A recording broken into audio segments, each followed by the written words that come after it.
কিনা বিস্কুট খেয়ে মানুষ মারা গেছে।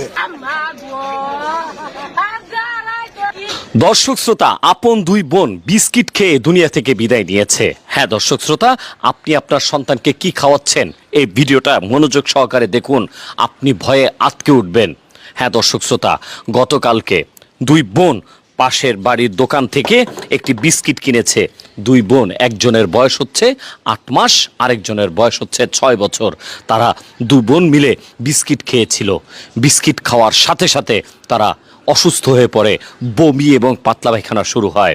ছোট বোন 8 মাসের, সে মৃত্যুর কোলে সাথে সাথে ঢলে পড়ে এবং বড় বোনের উন্নত চিকিৎসার জন্য রাজশাহী হাসপাতালে নেওয়া হলেও সে যাওয়ার পথেই মৃত্যুবরণ করে। এমনকি ওই গ্রামের 16 বছরের একটি ছেলে, সেও এখন অবস্থা মৃত্যু